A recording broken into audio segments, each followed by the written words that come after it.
Today's topic is the voice, the beauty of our voice. And this is I'm talking about women in leadership in particular.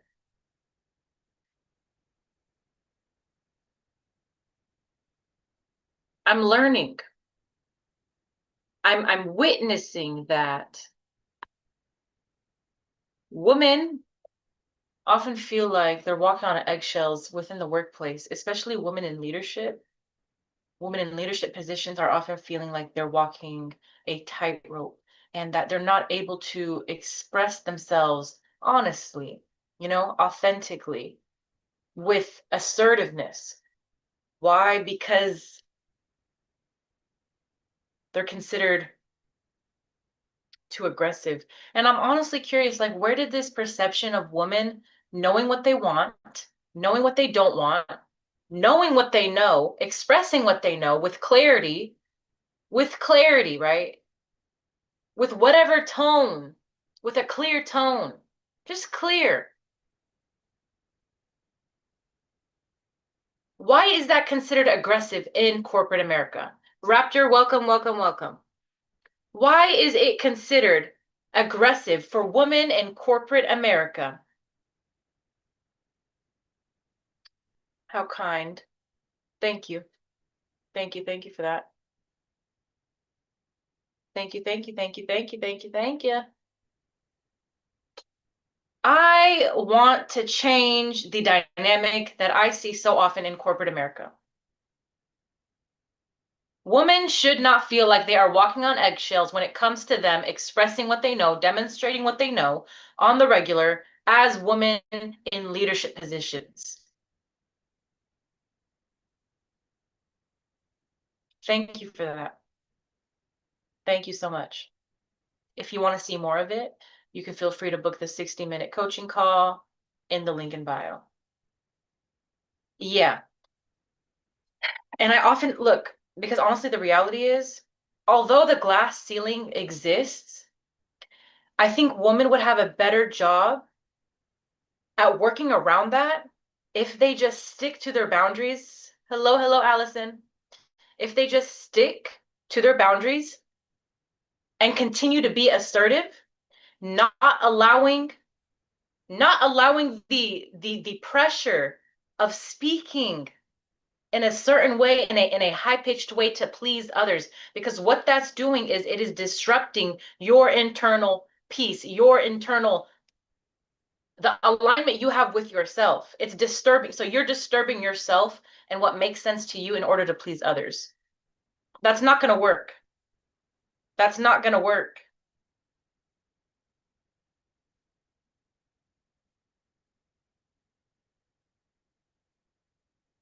I just read an article recently regarding women in leadership, and the statement was be both assertive and empathic. That's true. You do need to learn how to be assertive. You do need to be assertive. You do need to say what you want to say and mean what you say.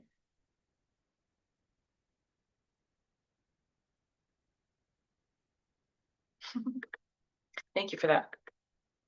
Thank you, Raptor, for pouring into me as I pour into you.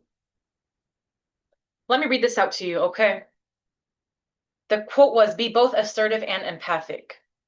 What I have to say, and these are coming from my notes that I just wrote. That's really sweet. That's sweet of you. But sometimes assertiveness and empathy is not enough when you are communicating, when you are in communication with others, with your team, with your colleagues.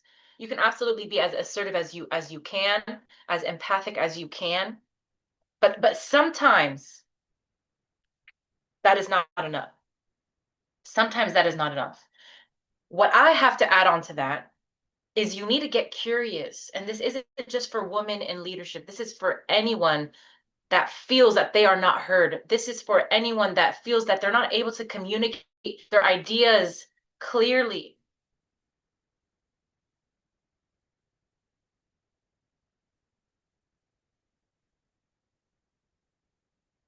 This is for anyone that feels that they are constantly shut down, or they feel like they are struggling to express their ideas clearly. You need help with your communication skills, but more importantly, your identity.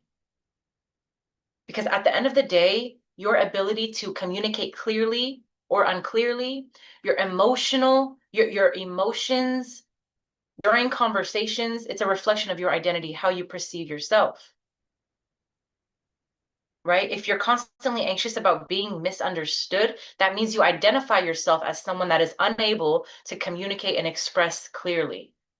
And as a result, because you hold that belief within your mind, it's executed, and it just comes out. It's manifested because that belief is ingrained into your subconscious mind. So your mind has no choice but to give you proof of that. As a result, you shut down. As a result, you shut down.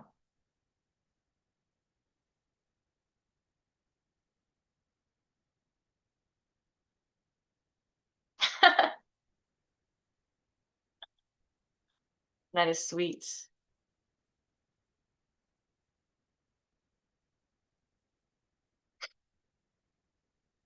So one of my approaches, especially when I'm having kind of difficult conversations with people, is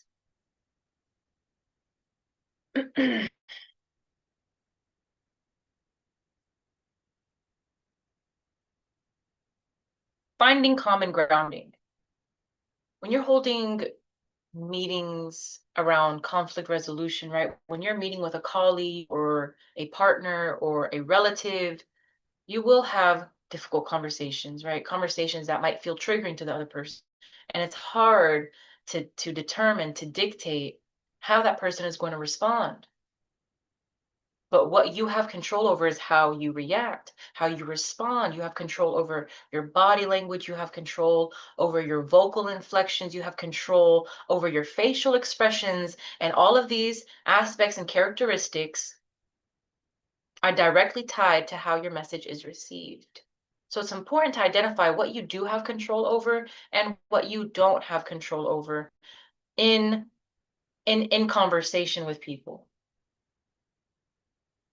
Right? You have control over, I mean, in a way, you kind of do have to manipulate the situation a little bit, obviously, for safety. For safety, you do.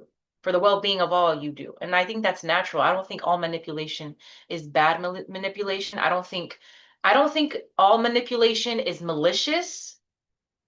I think the word manipulation has been used so often that we often identify it with like only bad things, like, oh, manipulation, you're trying to take advantage of me. Manipulation, you're trying to blindside me. When that's not always the case.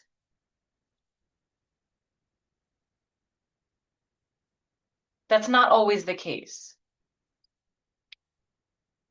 To be able to manipulate a situation simply means that you're able to identify the seen and unseen and consciously work around that, right? Use what you know to work around that. That is what manipulation is to me, right? Just to manipulate a situation, right? What is, you see every aspect of it, every angle of it, and you consciously decide how you're going to approach it to get the end result you desire. And this is an important skill, especially for conflict resolution, especially for de-escalation. When you're de-escalating a situation, you need to learn how to speak.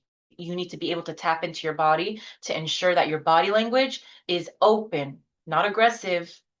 It is open. And this is something that I've been trained on as well. Behavior de-escalation. How to position yourself.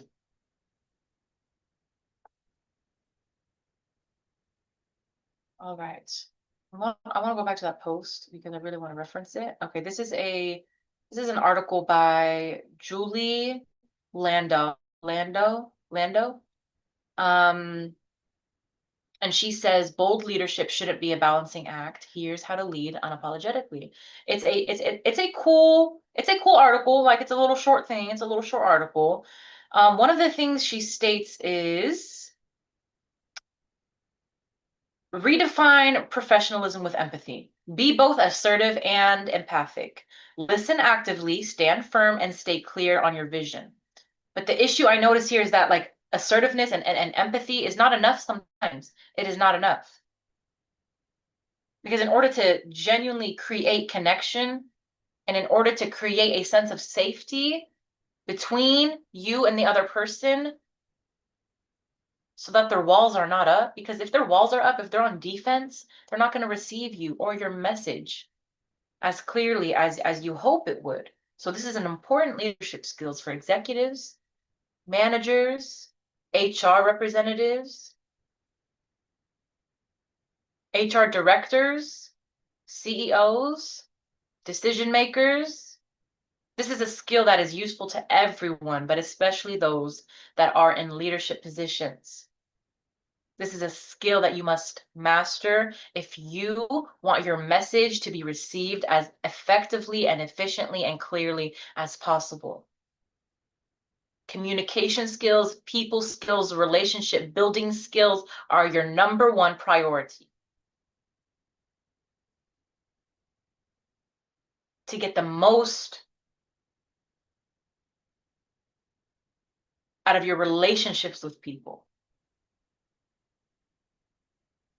Now that that's come out of my mouth, it kind of sounds bad to get the most out of what you want out of people.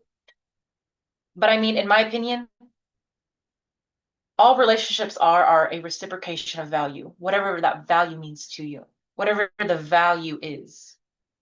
All relationships are. The way you maintain relationships is reciprocation of value.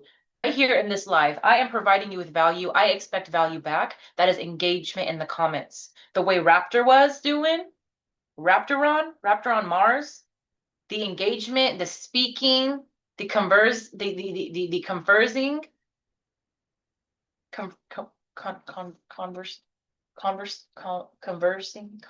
conversing. Oh, good Lord.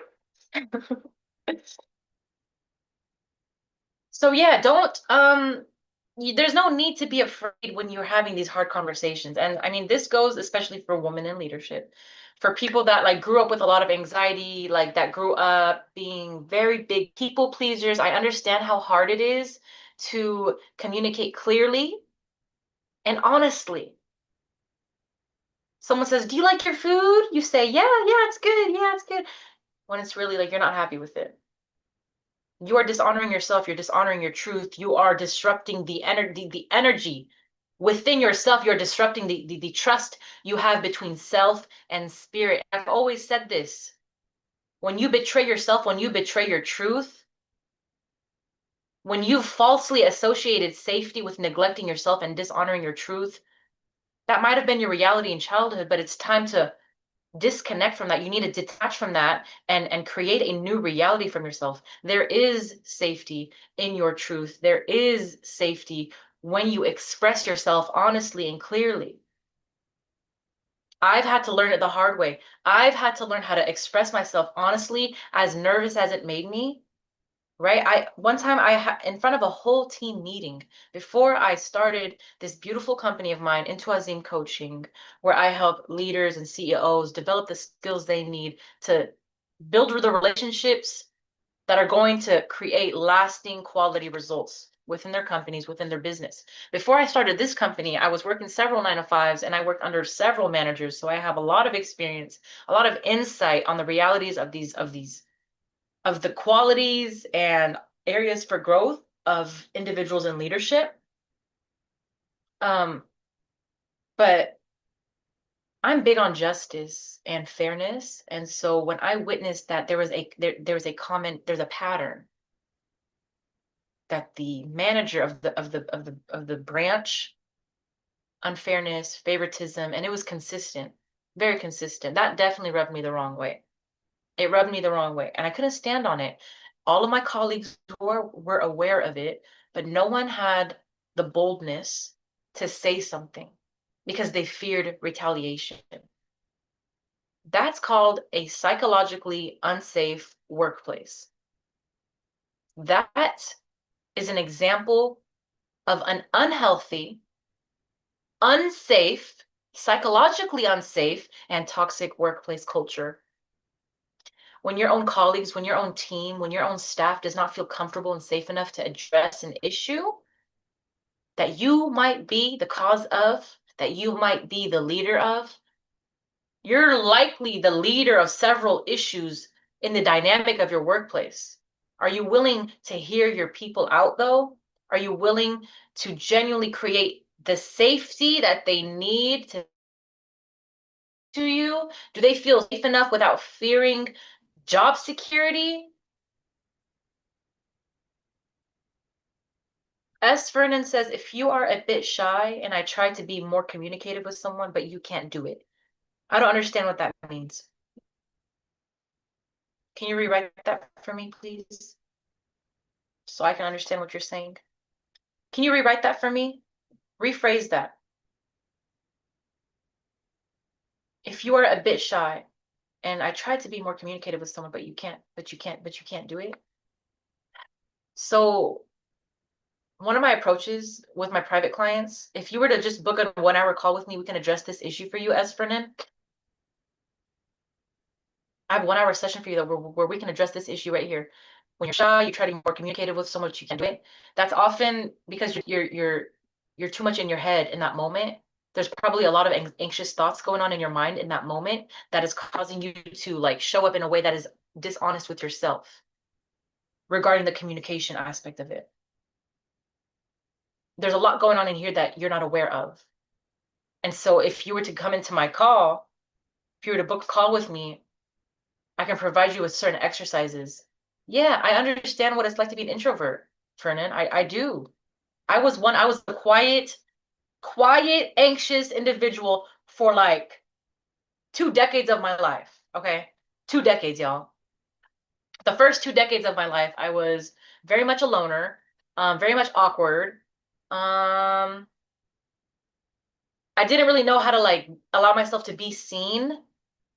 I didn't really know how to allow myself to be seen with every aspect of myself without fearing that I'm going to be rejected. At some point though, I had to realize that like I was bringing like survival skills that I learned through my childhood because it was so chaotic, and I was bringing it into my adulthood. And at some point I had to realize this isn't serving me anymore. I can unlearn this. I can embody something that's actually aligned with what makes sense to me, what feels good to me.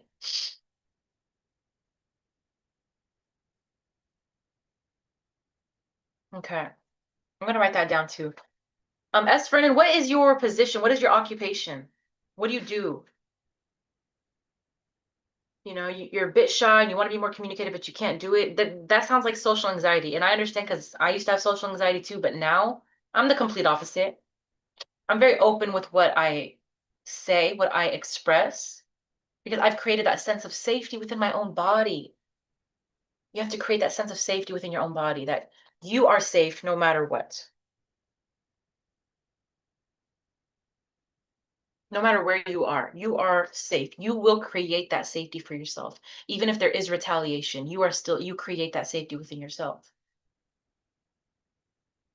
And this is about creating that love you have for yourself, right? It's about reparenting yourself. Because when we're anxious about retaliation, we're often associating security and safety externally. We're outsourcing our sense of safety and security.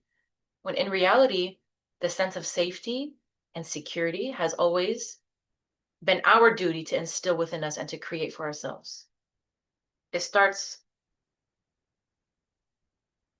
it's always been an internal thing. It's always been internal. It's not about, well, what if I say this and they stop talking to me? What if I say this and my colleagues look at me weird? Well, what if I offer this solution, but they hate it? What if I offer this? What if I pitch this idea and they think it's ridiculous? What if I bring this idea to the meeting and they look at me weird because my tone is very much casual, very much monotone, very much right here. Do you hear my voice? Do you hear how I'm speaking? Like if you're a woman in this chat, if you're a woman in this live right now, pay attention to how you speak. You're probably draining yourself, especially at work, especially in corporate America. You're probably draining yourself trying to speak in a way that's not true to you, right? You don't need to talk about you don't need to show up to her. Hi everyone, how are you? I'm doing so good. How was your weekend? Like, do you really care? To me, that's forced. That is forced energy. Pay attention to how you speak. S. Vernon, you're an industrial engineer, but your private life is tough. Okay, I hear you. I hear you. If you really want help, go on to the link in bio, my friend. There's help available. I genuinely have a 60-minute session where we can tackle this issue right here. I've done it before with several of my clients. One of my clients came in looking for help on intuition. He got more than that. He got more than that. He's a special empowerment, personal empowerment specialist. He raised his hourly rates to 500. That's a whole identity shift right there. To be able to triple your rates as an entrepreneur, that requires a whole identity recalibration. And I helped one of my private clients do this in our 4-week container.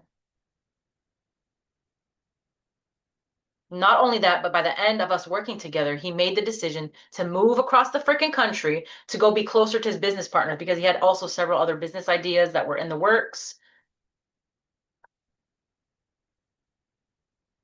That's the power of having someone mirror to you what matters the most to you. And that's my job here. My job is not to tell you what to do. My job is not to tell you what you're doing wrong, but my job, my gift is offering different perspectives for you, because one shift in perspective can change your world, can change the way you move for the rest of your life. A shift in perspective, a change in belief, the ability to think differently of yourself, the ability to embody a more empowered version of yourself, to start showing up with power, magnetism, attracting all of the opportunities that bring you closer to your dreams and goals. It all starts in the mind, the way you identify yourself, the way you see yourself. And I'm talking about self-concept here. Thank you for the likes, UFO. UFO emoji. Okay.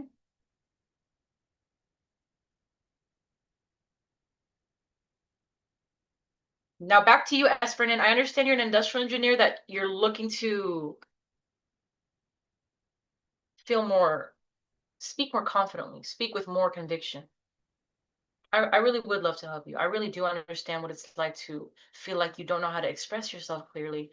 And I understand how it feels to feel anxious about what you have to say, right? Because the anxiety starts, well, what if they think this? What if they perceive, what if they understand me wrong? What if I don't say this right? What if they think I'm weird? I shouldn't say anything at all. I probably won't even say it right. And it's also possible that you might be talking to the wrong people. Sometimes it's not always you. Sometimes it's about your environment.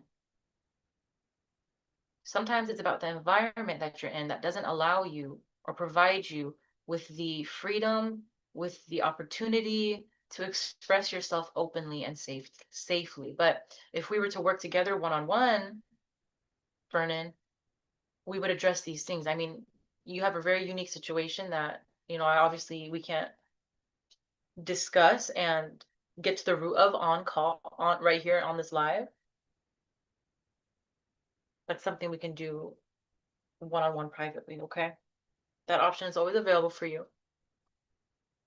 So curiosity is key. When we're building relationships, when we are holding conversations, especially for those in leadership positions, like the managers, right? The CEOs, the executives, the decision makers. Rather than starting or holding the conversation with the mission of making the other person understand what you think and what you do. I don't offer in-person sessions, my friend. Zoom only, digital only, online only, remote only. Okay. Rather than holding conversations, trying to get the other person to understand your point of view,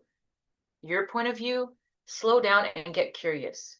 And I'm going to tell you why this works, especially like this conversation is mostly for people that like manage teams. And I'm going to tell you why it's so important to lead with curiosity. What it does psychologically to the other person, it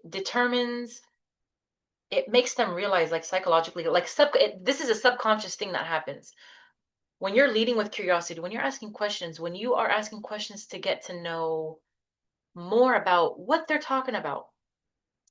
When you allow yourself to get curious and verbally express your curiosity, you demonstrate to them, like subconsciously, it registers as, oh, wait, hold on, I'm actually safe to talk about this. I'm actually being welcomed to talk about this. So even though you were always welcome and open to express yourself freely, when you're in a one-on-one conversation, it creates it, and the other person creates that safety, that welcoming environment, especially if you are the so and so like authority, right? If you are the person with the higher title, let's just say, it creates a difference, especially for the person that's working for you or that's working on your team or a colleague. Okay, leading with curiosity is key. Listening is not just to listen. You don't want to listen just to listen, just to kind of like, yeah, I'm listening. Mm-hmm. Mm-hmm. Uh-huh. Right, right. Right. Blah, blah, blah, blah, blah, blah, blah, blah, blah, blah, blah, blah. Right. We don't want to do that. We don't want to do that. We don't want to talk just to respond. We don't want to talk just to respond. We don't want to have conversations just to respond. Let's have a dialogue. Ask questions, inquisitive questions. And if you've ever felt misunderstood, if you've ever felt like your previous interactions with mentors and coaches weren't satisfactory, it's probably because they weren't asking the right questions. It's probably because they were not asking the right questions. Now, me, I'm deeply inquisitive. I'm someone that likes to understand all angles of a situation. Not only the angles, but I want to know the layers of it too. Because everything is multifaceted, everything is multi-layered. So if your coach or your mentor or your boss, whoever, are not asking inquisitive questions to help you understand you better, they're a scam. They're lying to you. I think the core of leadership is your ability to help the other person understand themselves more clearly. And you do that by being a mirror for them. And you do that through curiosity. You see how I broke that down?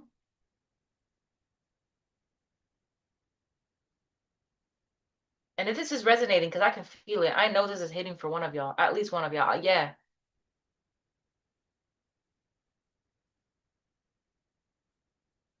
Get in there, yo. Get in there. Just get in there. Get in there. Allow your brain to be allow yourself to be understood in a way you've never felt understood before.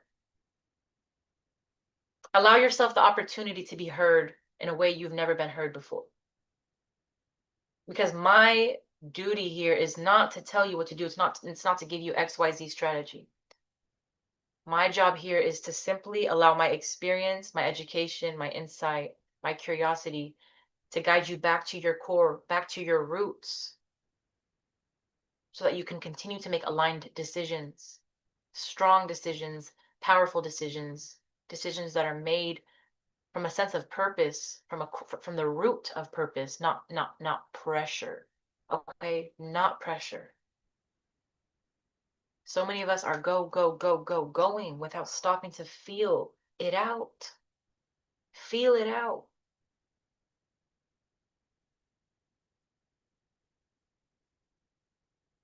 Okay. When you're active listening, you're not there just to respond. You're there to, it's an opportunity for connection. It's an opportunity to strengthen the connection and the bond you have and use it to your advantage. When you are networking, you need to learn how to network. That creates a sense of safety. You need to learn how to break the ice. You need to learn how to make that person feel heard, valued. You do that by asking questions about themselves. I mean, everyone likes to talk about themselves. So don't do it out of performance, but do it out of a genuine curiosity for this human that is before you.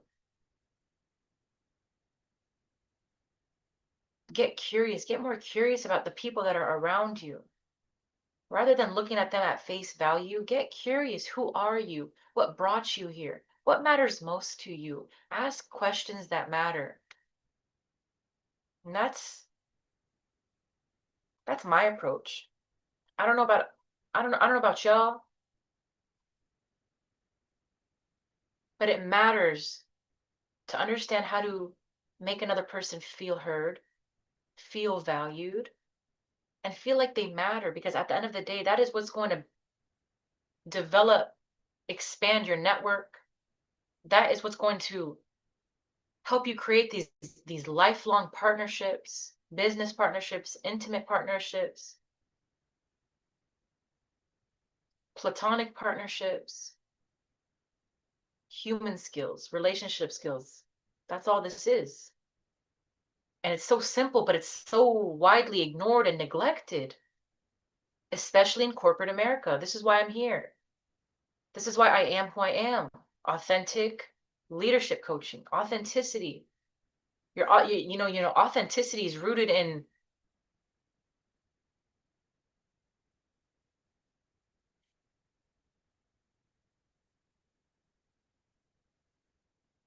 to be honest, as Vernon says, to be honest, I don't feel lonely, so it's only I do know how to connect with new people. You want to know how to connect with new people? Is that what you're trying to say? And like I said, I mean,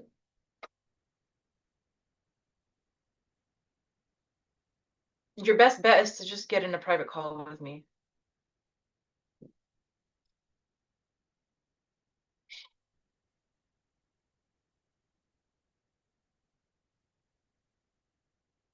And I want to connect this conversation to the realm of sales, right? When you're leading with curiosity,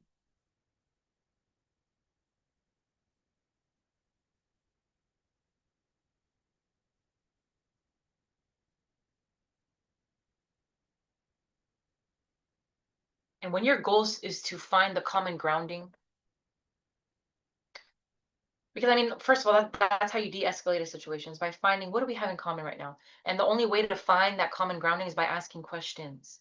It's by asking inquisitive questions. It's about asking reflective questions. It's about reflecting what they just said to you and then asking questions about that. Okay, so what you're saying is XYZ, XYZ, XYZ. Does that sound right? Yay or nay? Okay, they're gonna respond. Okay, got it. I'm just curious, like, how did you get to that conclusion? Like, what brought you here? What brought you here? These are the kinds of questions you want to ask. What brought you here? This is what inquisitive questioning is. How did you get to that conclusion? What do you think contributed to your belief system now? What have you tried? Has this method worked? I noticed that you've tried this method over and over again within your team's dynamic. Has it been working for you? No. Okay. Have you considered trying anything else? No, I mean, it's just like it's hard for me to like trust new methods. It's hard for me to understand where to start and implementing this method. It's quite intimidating. Okay, I understand. What have you done to get support to be able to implement this new strategy and get new results? Honestly, nothing. I didn't think about it like that. Okay, CEOs are exhausted. Okay, sometimes it's hard to see the next step ahead. They're so exhausted and they have so much on their plate.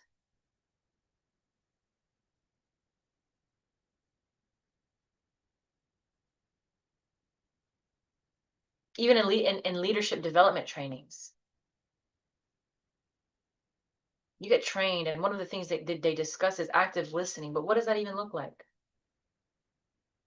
And are you really embodying it? Are you really doing it? What does active listening look like? Like, you see how my arms are crossed right now? I could be doing this because this makes me feel comfortable and this makes me feel safe. And you know what I'm saying? Like, we have to also be aware of the different needs, sensory needs of other people, neurodivergent colleagues.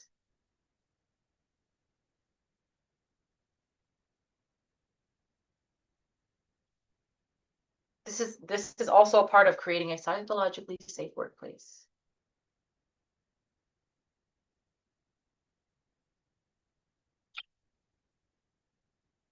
Drop a 1 in the chat if y'all are here and listening. It's quiet in the chat. What have you learned so far? Summarize to me what you've learned.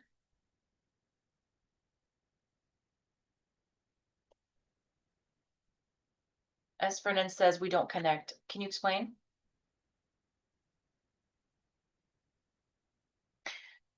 One of my first points while coming on here was addressing how women often feel like women are often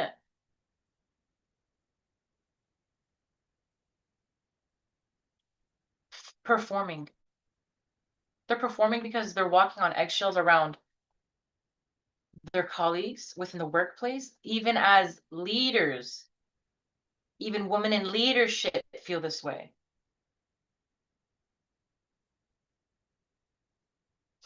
So how can we get you to a point where you're no longer leading with your head, but instead with your body?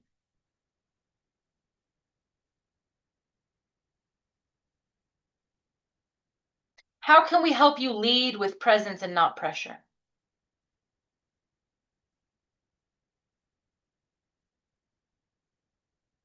Yes, UFO. That's one of the issues, you know? That's one of the issues with a lot of workplaces, with a lot of workplaces. People are not comfortable enough to say what they really want to say because they're afraid of getting fired. And what I mean by saying what you really want to say, it's not about being disrespectful. It's not about throwing a fit. It's not about cussing and yelling, but it's just about like holding healthy dialogues. Like, honestly, I think we could do this another way. I think there's another way to do this. This is what I think. And when you create an environment where you genuinely allow your people to you genuinely invite your colleagues, your staff to share their innovative ideas, even if it might not align with your concept or your plan, I promise. Look, there's data on this. Let me pull it up. I was just researching right before this right before this live. Look, y'all.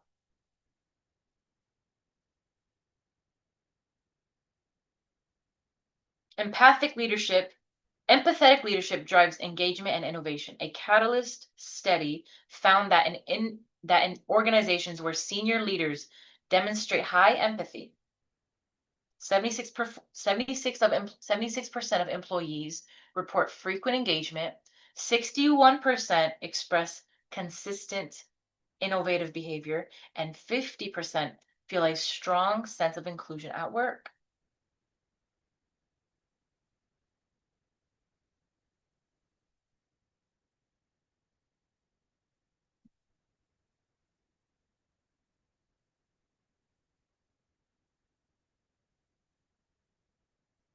Yeah, UFO, that sounds like a toxic workplace. It sounds like a toxic workplace culture. More importantly, the culture is toxic. And I've seen it time and time again.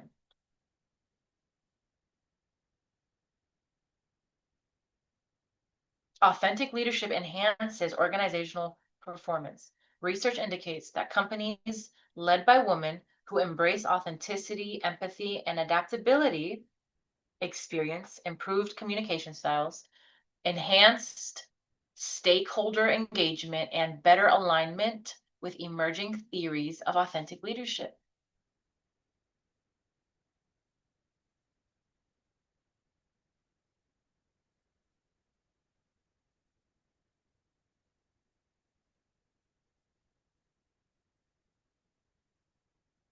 Women in leadership deserve to thrive within their workplaces and not constantly feel like they have to put on a performance in order to be accepted in the workplace. So this is where I come in as an authentic leadership coach, where I help you prioritize your authentic self-expression while releasing the need to perform, while releasing the need to act a certain way in order to allegedly, apparently create this ideal workplace culture. Because what if, when you let go of all these rigid concepts and ideas of what leadership is, what if once you do that, you actually create like a different energy in the workplace, and it's felt. I've always said this: leadership, strong leadership is felt before it is seen. Strong leadership is felt before it is seen. I mean, come on, like let's consider someone that walks with confidence, right? Their shoulders are back, their chest is out, they're generally comfortable in their skin, they're walking comfortably. It's not aggressively, it's not an inflated ego, it's simply confidence and comfort in one's own skin, right? They walk a certain way, their energy is felt. You look at them, you can feel their energy, you can sense the comfort they have within their own skin, right? And the reason why I'm here addressing and talking about authentic leadership is because too often there are people in positions of leadership that are performing performance, and I don't like that.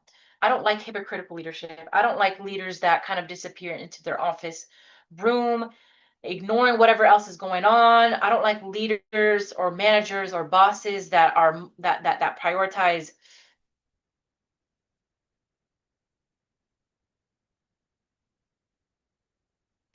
I've had this experience recently. I'm sorry, guys. My nose is itchy. Woo!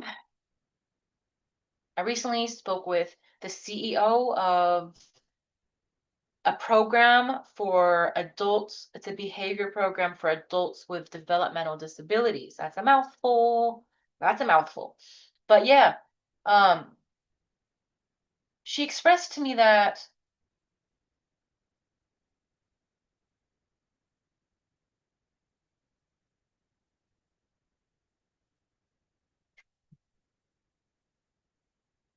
she avoids one of the job duties for her staff, for her colleagues, is to write documents, and this is like very clinical work.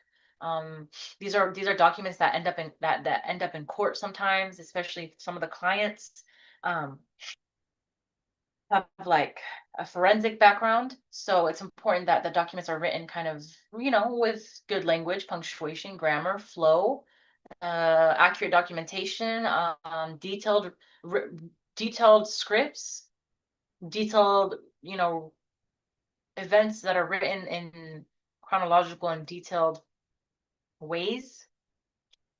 She expressed to me that she often avoids reading them because she knows that they're going to be bad.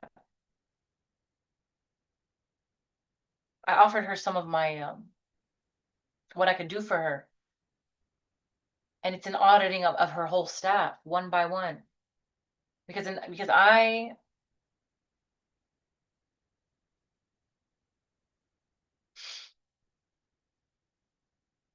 her approach is very much like, when she talks to her staff, it's very much objective based. And there's no issue with her being purpose driven. I commend that. Everyone, if you are, understandably, you're the CEO of your company, it's important to you that the mission is being executed actively every single day. Absolutely, I agree with you. But how can we work together so that your mission, the purpose, the execution is proper and it is of quality work? How can we do that? Well, it's not by approaching your staff and addressing an issue without first prioritizing connection, because you cannot get the results you're seeking without first earning respect and without first connecting with the people that are executing the work. There's no way. There's no way to do it. I've seen these companies try. I've seen these CEOs walk around like I mean, like with their head up in the high, like they know everything, right? They talk over their staff. It's an inflated ego, unfortunately. And the reason why, as a CEO, you're not getting the results you want from your staff is because you lack connection with them. And I know it sounds simple, but I promise that is what it probably is. Because when you're genuinely connected to your people, when you genuinely prioritize the relationship between you and your staff, you and your colleagues, they naturally develop this desire to serve powerfully, to serve with purpose, to serve with power, because they have purpose, because they feel valued, they feel like they matter. They don't feel like a worker. They feel like someone that's part of a bigger mission. And that's done through intentional connection, intentional create intentionally bonding with your people. It's about asking for their opinions, and it's in the little things. Let me break it down for you. It's about asking what they think about an initiative.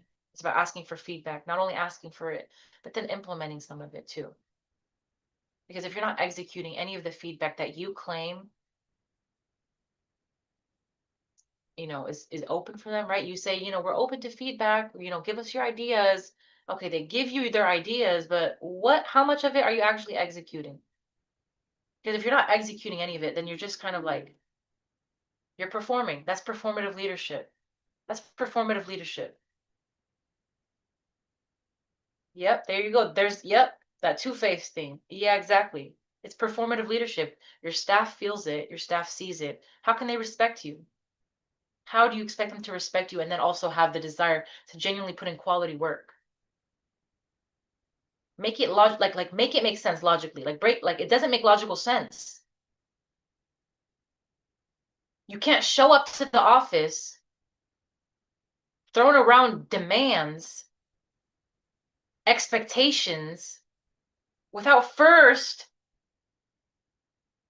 developing the relationship you have with the people that are executing the day-to-day forces, the day-to-day activities to run your business, to run your company. It doesn't make logical sense. Your approach is completely incorrect. You need help. You need help. Your results tell me you need help. The sooner you admit this, the sooner you admit that your approach might actually be the issue, the sooner we can get to working. The sooner we can get to working and strategizing and creating solutions. But this begins with you being honest with yourself. Yes, you may be part of the reason, part of the issue as a CEO. I understand that. But drop the ego, save yourself, save your company, save your team. Get into one of my coaching calls. Let's address these issues at the root, at the core. I've seen it. I've seen it with my own eyes, y'all. I know what to look for. I know what to ask.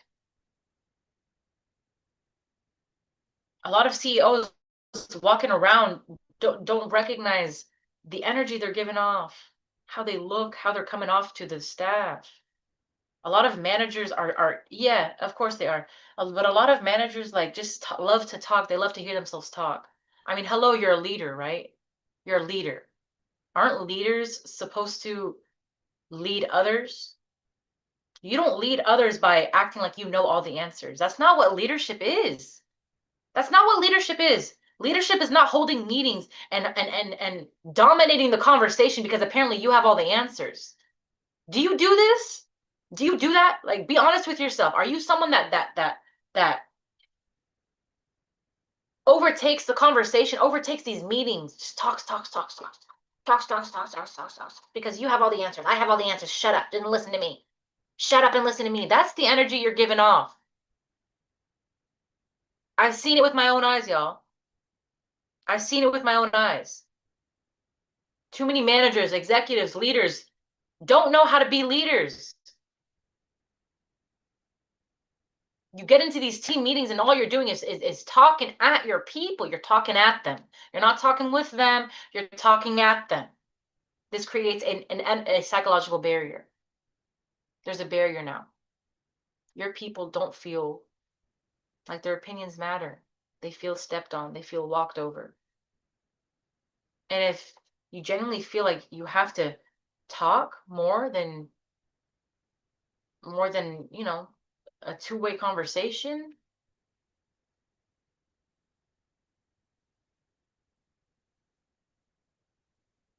that probably means that your staff needs more training, that your staff needs help on a skill level, like on a level in which they actually need training. Okay. And we need to be honest with ourselves, because if you're dominating the conversation, that means you don't trust your staff. It means you don't really trust them to execute. How can we, I mean, come on, ask more questions, include your people in the conversation. How did you get to that conclusion? How did that solution work for you? Did it work?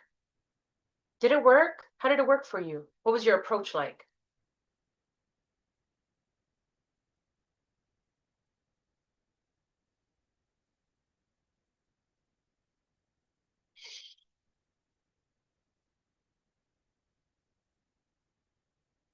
Mm-hmm.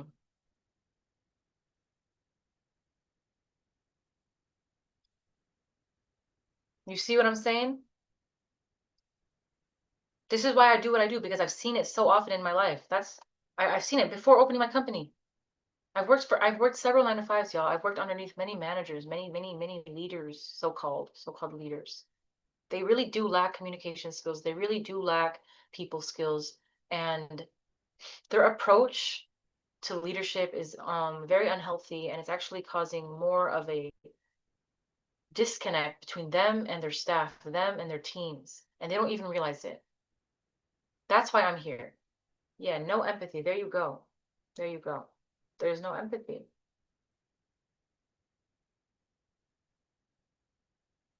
My job is to help you as a CEO.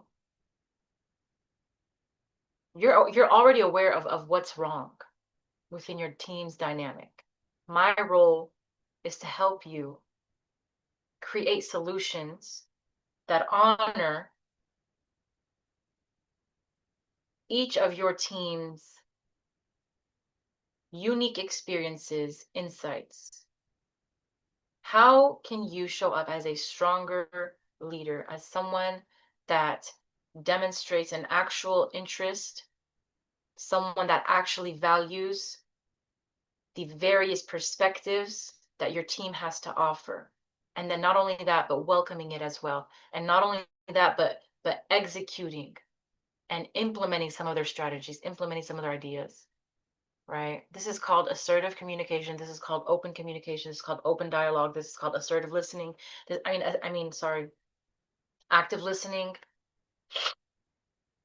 This is the core of empathic leadership and authentic leadership. This is why you need authentic leadership, because your team will continue to disconnect from you as their leader psychologically until they quit. That is the risk. You risk people quitting consistently and then spending thousands on turnover costs, hiring new employees, training them for the cycle to repeat again, because you fail to acknowledge the fact that it might be you. As a CEO, you might need help with your communication skills, your human skills, your relationship skills, your relationship building skills. I'm telling y'all heard me talk about it this whole live. Y'all have heard me talk about all of these stories. I've seen managers in real time, CEOs in real time, what they lack, and they fail to acknowledge it. It's like they're blindsided to it. But the results, like there's results, the results speak for it, but they fail to make the connection that, oh, it's my approach. Partially, it's my approach, partially, yeah. Your staff cannot actually execute in a way you want them to, full of quality, like quality results, when they feel like they're constantly criticized, or when they feel unsafe, or when they feel like they're walking on eggshells because you're around the corner peeping at them what they might be doing wrong.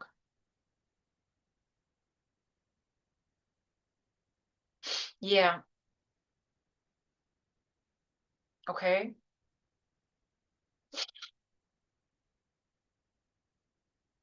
And I wonder why, Fernan, like why are they trying to create a bad environment? And what does that look like? What does a bad environment look like? You see these types of questions? Peep game, y'all. Peep game. Pay attention to the way I say things, to the way I ask things. One of the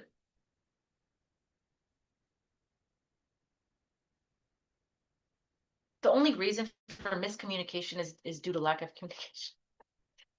Funny, isn't that hilarious? I gotta write that down. One of the primary reasons for like a misunderstanding or a miscommunication is due to lack of communication. You just didn't ask enough questions. Isn't that hilarious? Oh my God, I gotta write that down. Isn't that hilarious? Like, how ironic. I'm so glad you think that's funny, UFO, because it really is. The main reason for it's so funny. Like, sometimes the answers are so obvious, but we fail to see it. I don't know, because we just complicate everything. It's really simple. Like, a lot of things honestly have simple solutions, but we just fail to see it because we just complicate everything.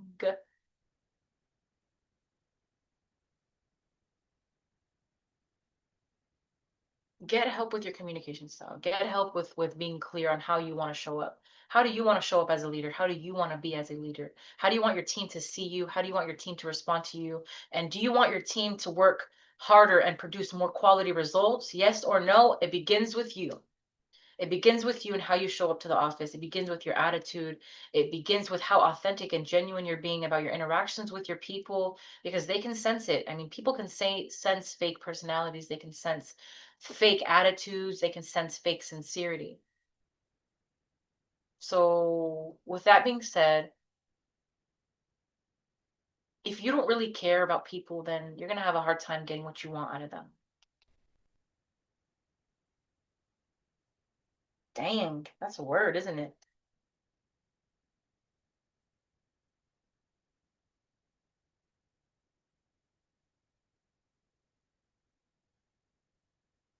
I see your comments. I'm just writing this down real quick.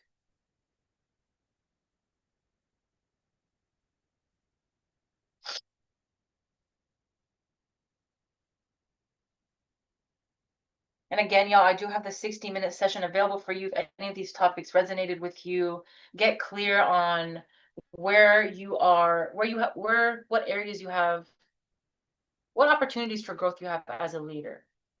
Let's identify some of the, let's call them unsatisfying results you're receiving in your team's dynamic. Let's identify what the root of it is, because oftentimes it's due to leadership. So if you're someone that's honest, if you're someone that appreciates and values accountability, if you're someone that values personal growth and personal development, if you're someone that values seeing things in a different light and a different perspective, if you're someone that genuinely wants your team to feel psychologically safe enough to disagree with you, then this 60-minute call is right for you. You need to get in this. Get in, y'all. Now let me finish what I was writing. If you don't care about people, you're gonna have a hard time getting what you want from them, and that's just period. Hi, hello. Okay, so as Fernand says, if you see in the banners in LinkedIn and that kind of employment's a great place to work, but it's not. It's sometimes stressful. Well, yeah. Maybe the purpose, the mission of the company is beautiful. It's like absolutely beautiful and inspiring, but unfortunately, the people that are executing that mission, they often kind of dull it down, right? You see, it's all about people. It's all about the people. I've always said this, employees don't quit companies, guys. Employees don't quit companies. Let's take a screenshot. They quit managers. Employees don't quit companies. They quit the workplace culture. They quit the culture. They quit the team. They quit the management. They leave the management. They leave the leadership. Because who creates the day-to-day life working there? It's the people around you. And who is supposed to have the most impact and influence in that workplace? Who is the individual? Who are the individuals that create the culture? They are oftentimes the leaders, the decision makers. This is why I go straight to the CEO. Let's address your approach. Let's see how we can refine it to finally get the results you're looking for from your team. Because it always begins with you as a leader, as a CEO. It begins with you, how you lead. And leadership is not about control, it's about impact. And you create impact through transparency, vulnerability, curiosity, being genuinely curious about the insights, the feedback of your people. It's about actually caring about human beings. Who would have known? Okay. Unfortunately, though, people like me, I have to be here because I've seen time and time again, managers are not managing ideally. They are not managing efficiently, especially CEOs. You'll notice they're so objective based that every conversation they have with their staff and colleagues, it's almost like in their mind, it's quality control, right? I'm saying this because I want to make sure that everything's being done right. Okay, I got you. But you're failing to recognize the fact that your staff is not going to be able to execute efficiently and effectively in the way that you idealize, the way that you imagine, because they don't, there's little to no extrinsic motivation to do so. In order for it to be intrinsic, it has to start extrinsics first. You have to prioritize connection. You have to prioritize relationships. Of course, UFO, thank you for being here. Thank you for being here. Thank you for listening and tuning in. You take care. It's CEOs need to learn how to prioritize relationship building, especially within their team and staff and colleagues. That's the only way you're going to get effective results, consistent results that are of quality.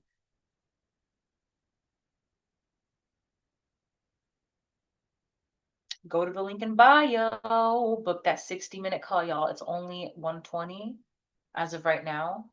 Let's address your communication styles. Thank you, thank you, thank you, thank you, thank you. And there will be millions watching one day. Thank you for being here. It's so interesting how we have so many people in positions of leadership that forget that to really get results, to actually get what you want and what you dream of out of this company that you've built, you have to prioritize the people first. Isn't that surprising? To some it is, to some it is. People have been in the game for so long that like they've kind of lacked they've detached from empathy completely. They have no sense of empathy. And it's scary and it's dangerous to the health and longevity of their company, of their leadership. Okay, y'all.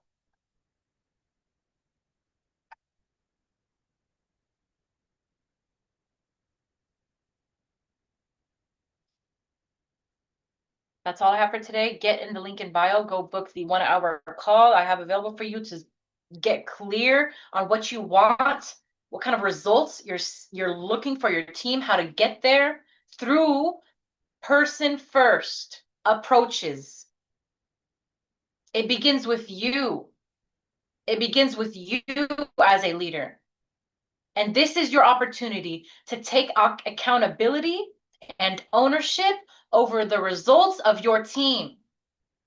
This is the opportunity you have available for you right now to take accountability for the results or lack of results that your team is presenting you with. Let's be honest with ourselves, because oftentimes it starts with us. Oftentimes we're the reason. And it sucks to hear, but that's the reality.